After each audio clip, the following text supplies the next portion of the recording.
Ang ganda naman yan ng uhuli. Ano yan? Parang nasa Boracay.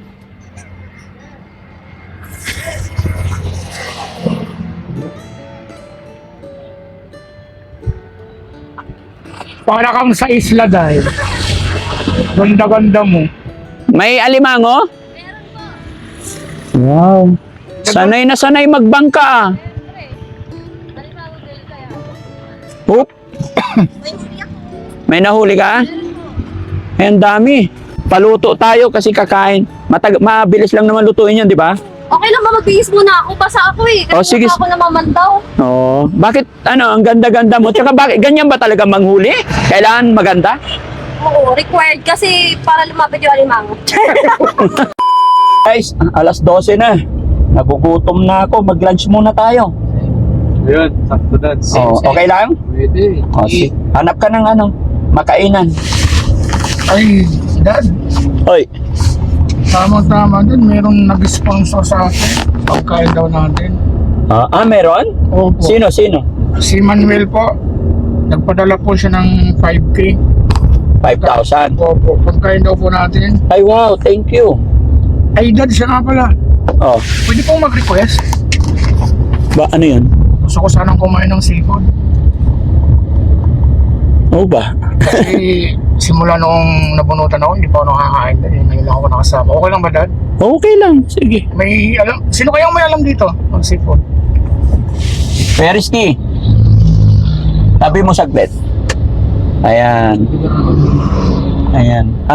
Sabi ni Kuya Bal, re-request siya ng seafood kasi may nag-sponsor daw sa atin ng pagkain. Sino ba yung sponsor na Si yan? Manuel po, Dad. Taga saan? Taga-Australia po siya. Wow, magkano pinadala? 5,000 plus na. Pagkain daw Opo, talaga? pangkain daw po ng buong team, Dad. Ang gara naman. So yan na lang po yung gamitin na lang po kaya natin yung pangkain. Nakakahiya naman. Social naman, ang laki. Oo nga po, Dad. Oh, Bait-bait nga po. ha? Bait-bait po. Bait. Oh, sige. Thank you, Dad. Oh, sige. Kuya Rizky, saan may seafoods? Baka may alam ka. Wala akong alam dito sa anong lugar na ba to? Ay, Ano ba? Nobeleta? oo. Kaya ano tayo kay Vice. Nag-message kasi yun nung nakaraan eh. Si Alimango Girl. May luto sila? Meron mo, titinda na ng seafood yun. Baka ipapaluto pa, matagal. Tingnan natin, punta natin. Oh, sige. Saan ba yun, Sam? Saan banda? Alam mo yun? Ito lang, dire-diretso lang po yung pamunta Cavite City. Mabo, diretso lang. Sige, puntan. Bahala kayo kung saan. Papuntang Noveleta, Beresque. Oh, sige. Dito na Pileta. Cavite City pala. Yung mahabang dagat. Dito Cavite City. Pabalik. Yung mahabang dagat. Mag-u-turn tayo. Kasi dito City. Oo, your turn. So, Sige. diretso. Kasi Rosario na tayo. Rosario, kaya your turn. Oh, your turn ka. Hanapin natin si Vice. May request ni Kuya Bal na makakain ng seafoods. Alimango daw. Kasi kung natatandaan nyo mga kababayan, isang taon na siguro, no? No, napuntahan natin si Vice nung bagyo yun eh. Na inalok tayo ng alimango. Pero mayroon din Paris yun, alam ko, no? So sige, puntahan natin. Ingat ka lang, Kuya Rizky, ano? Yes, sir. Minsan lang mag-request si mga kababayan, si Kuya Bal. Thank you, Dad. Oo, walang anuman. Sige, hindi. Pasalamatan natin yung nag-sponsor ng pang-lunch ng Team Daddy Frankie. Kasi kung walang nag-sponsor, ay hindi namin kaya yung crab. Basta-basta mga kababayan kasi medyo mahal. No? Sir Manuel ng from Australia, maraming salamat po sa bigay ninyong pang-lunch ng Team Daddy Frankie. Naway gabayan kayo parati at sana hindi po kayo magsawa na tumulong sa ating mga kababayan. At salamat sa pagmamahal ninyo kay Kuya Bal. Sa lahat po na nagpapadala ng tulong pinansyal kay Kuya Bal, thank you so much po. At hindi nyo po pinapabayaan ang ating beneficiary. Nawa po ay tuloy-tuloy na ang kanyang pagbabago mga kababayan. Na-diet po siya ilang araw, gawa po ng nagpabunot siya, 11 ngipin sabay-sabay kaya hindi siya nakakain. Tapos ngayon siguro na-miss niya yung kumain kasi okay na ulit.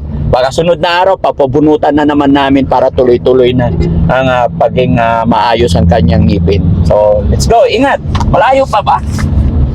Medyo malayo-layo pa. Opo. O, sige, ingat kayo. Dito na yata yan. Ayan ha? Okay, sige. Basta ingat, iparking nyo ng maayos. Susubitin daan? Oo. Dyan. Ayan. Sana meron. Kasi alam ko, ang araw-araw na paninda niya mga kababayan yun, Paris. The same time, yun may fish pan nga po siya. At ang laman is crab. Parang laki ng fish. O, sa gilid sila ng dagat eh. Yan, naalala nyo itong lugar na to mga kababayan. Nung first time na pumunta dito, kaliwat kanan, baha. Tapos ang lakas ng ulan. First meet namin ni Baisi noon. So, yan, second time mapupuntahan siya. Bandam, kain muna tayo. Kakain mo na ako, sipod. Sipon. Kakain mo. Gutom ka na? Oh, Oh, patay tayo dyan. Kunti lang ha, kasi mahal ang seafood. manong sipod? Oo. Ano? Hindi ko alam, tanungin natin. Sige. Request ni Kuya Bal eh. Ano, ito na mo? Yes. Sige, parito natin yun. Paborito mo rin? Oh. Patay. Tanda lang, baka Akala ko paborito mo bandang Paris lang. Ha? Paris. Pare? Oo. May Paris din.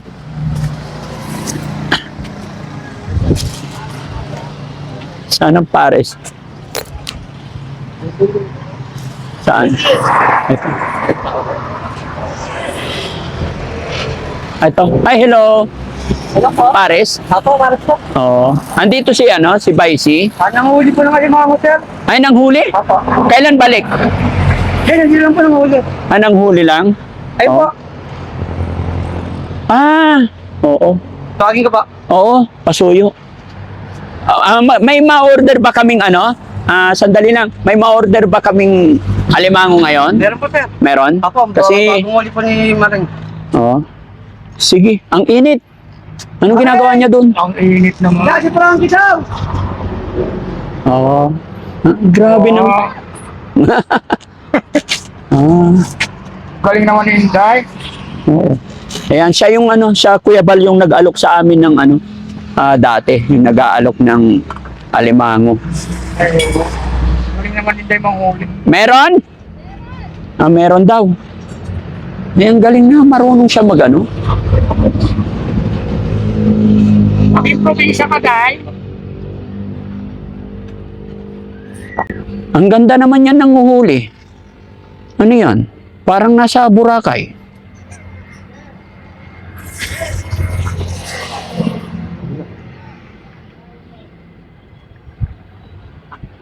Para kang sa isla, Day. Ganda-ganda mo. May alimango? Wow. Sanay na sanay magbangka ah. Oop. May nahuli ka? Ay, ang dami. Marami pong nakalagay na buko doon. Ito pa lang nakuha. Malaki. Marunong ka rin magluto, Day. Meron ka na luto dyan? O lulutuin ko lang. Ay, wow! Ay, Day, ang ganda mo naman, Day. Hindi ka ba natatakot dyan sa mga alimango? Ay, natanggal yung Day. Tanggal. Para kang nasa Boracay, Day. Ganun daw talaga ang sikreto para Ay, lumapit. para lumapit yung alimango sa'yo. Ay, oo. Oo. Ayan. Pwede ba kami magpaluto? Opo. Kumusta ka na? Okay lang po. Kamusta po? Napadaan kayo ah. Oo. Hindi, kasi si Kuya Bal, gusto raw niyang kumain ng Grabe, ganda mo. Wow, mas maganda pa sa akin. Parang bagay sa akin. Ay, isa ba? Gusto niyang kumain ng crab, kaya o-order kami. So, ipagluluto ko po kayo. Oh, sige. Meron pa, kasi 3 lang yan, kulang. Marami pa doon. Marami pa. Init na, kaya yun lang nakuha ko. Ang lalaki niyan, masipit ka niyan. Marunong ka rin magtaling na, Day. Ay, talagang Pinag-aralan ko na to. Oo. Oh, sige. Paluto tayo kasi kakain. Mabilis lang naman lutuin yan, di ba? Okay lang ba magbihis muna ako? Basa ako eh. Kasi Oh, sige. ako namamandaw. Oo. Bakit, ang ganda-ganda mo? Tsaka bakit, ganyan ba talaga manghuli? Kailangan maganda? Oo, required kasi para lumapit yung alimango. Hindi nga. Para lumapit yung alimango. Ayun mga kababayan, mga kabarangay, si Baisi, na-meet ko na siya 1 year ago. Baha. Yung bagyo. Binintahan niya tayo ng alimango at eto, gustong kumain ni Kuya Bal ng seafoods kaya dito kami nagpunta, no? So, ang swerte, very lucky kasi meron nga. Huli ako ngayon. Oh, sige. So, ang lalaki na do. Ha? Siguro yung mga nahuhuli mo dahil yung mga puro lalaki lang. Yung mga alimango. Hindi, ano bang mataba? Lalaki o babae? Babae. Bakla! Hindi mo ito bakla. Ay, hindi. Sexy ka, hindi ka. Pero mas sexy ka sa akin. Mayroon ko sa ito. Thank you. Ang init. No, tapos diyan ka dapat may kasama ka, wala ka Time kasi na kailangan na siyang pandawin kasi mamamatay siya sa loob pag Pero na-impress siya. hindi, ang sa akin lang, syempre, bakit ikaw pa maghuhuli? Hindi pwede, wala ka bang staff? Meron naman, meron si Papa, kaso busy si Papa. Kailangan ko na may oras kasi to. May oras. Kailangan tanggalin na siya sa Sipag Makamatay kagaya nito, tinanggal niya yung sipit niya. tinanggal niya. Ay, Kasi natagalan, medyo natagalan. na-stress sila. Ano to? Ang tawag nito? Trap? Bubo trap, ito nga pala yung bubo trap. Bubo trap. Yeah. Bakit sinabing bubo trap? Kasi pag pumasok siya dito, Hindi na makakalabas. Tama nga naman ang sinabi. bubo talaga. Wala kang pain. Wala kang pain. Meron. Kinain na nila, isda dapat ang pain nito. Maliliit lang siya, ginutom namin yung mga 3 araw. Yung bininta mo sa akin before, maliliit. Maliliit, yes. Pero mataba naman. Mataba naman. Sana ito malaki na pero sana mataba naman. Mataba to, alaga ko to eh. Sa Kuya Bal, paluto na tayo Yes, Dan. para Nagugutom na kasi si Bandam na doon. Sige po, Oh, sige. bibihis lang ako pag niluto. Ang problema kasi si Bandam, kanina nagugutom daw, pero nung nakita ka, parang natamimi. Bandam, Hi! Sige. ano masasabi mo? Kakain ka crab? Paborito ko yun eh. Paborito mo. Luto mo, sarap pa yung luto mo. Yung Bandam mo, lalaki ko. Malalaki. Ano tayo? Tubig alat ba yan? Ano siya? British water. Bali, meron siyang halong tabang tsaka dagat. Parang ilog tsaka dagat naghalo. Yun, doon na bubuhay yung mga mud crab. Siguro marami kang customer dito. Siyempre, maganda yung nagtitinda. Tapos pag ganyan ang mag-i-entertain, talagang pupuntahan ng parokyan. Na nung na-vlog mo ko last Oo. time, ang daming pumunta talaga. Ang daming pumunta. Message, oo. Ang dami na. O syempre bago tayo magluto, samantalahin ko na syempre. Mga kababayan, napakaganda niya, samantalahin na natin, no? I-promote mo, invite mo yung mga parokyano natin para pwede silang, 'di ba? Pwede naman pumunta dito magpaluto. Pwede po. Okay, invite mo yung mga parokyano natin. Mga mareng, pwede kayong pumunta dito sa San Rafael 4. Ay, Barangay San Rafael 4, Noveleta, Cavite. Ako mismo ang magluluto sa inyo. Fresh seafood bye-bye from the pond. Ayan mga beshi, nakita nyo naman si Mareng. O diba, mas maganda siya sa akin. Pero sa totoo lang, sa personal, mas maganda ako. Punta naman kayo dito, support natin yung kanyang negosyo na Yes. alimango. Ayan. Alimango. Pwede rin kayong magpaluto dito. Ayun, magaling na yung ngipin ko kaya see you guys. Ayan. Sige At ang guys. kagandahan, 'di ba? Kahit na walang luto, pag may customer, kukuha lang sa Pwede po. Nagbibenta rin po kasi ako ng fresh na ganito. Ay, ganun. Yeah. Okay. Galing, businessman talaga. Parang sa dampa rin pala yan din. O habang naghihintay ng lumaki yung crabs, meron akong pares. Ay, wow. I-promote mo yung pares mo habang walang crap o bang nag-aantay. Nakakain na sila Daddy Frankie niyan. Sa ating mga viewers, lalo-lalo na sa mga ano. Hello mga mareng! Pumunta kayo dito, matitigman nyo ang pares ni Baise. Yes. Sige, Day. Bibihis lang ako. Magbis ko muna, Day. Baka mapasmak ka. Ayan, so ayan. So ano naman, Manda, anong masasabi mo naman doon kay Maring? Kay Vice? Ilan? Yung luto na, sasarap pa yung luto seafood. Yes, mukha naman siyang masarap magluto, Day. Yung pare, may lasa, burrito ko. Ano naman ang masasabi mo sa kanya? Maganda ba siya? Masaya ko, maganda. Oh? Ano, yung parang natitipuhan mo na siya. So ayaw mo na ngayon kay Ate Jo? Ayaw mo na? Ayaw mo na kay Ate Jo? Ayun kasi do. Eh, ikaw naman lahat ng mga ganda eh. Gusto mo sa'yo na eh. Ikaw talaga mahilig ka rin eh. Nili ka pa. Oh, masarap yan yung matataba daw yung mga alimango niya. Tapay, limango. Oh. Ang sexy no? Ang sexy ni Ate Girl no? Oh, safety. Oh, mamaya kausapin mo siya mamaya ha. Kausapin. Siyempre kailangan makipagkilala ka at saka ano ha. Okay. Bandang, mga friends, Beshi, ayan. So, antayin lang natin si Ate Girl kasi magbibis lang muna siya at saka lulutuin niya yung order ko, syempre.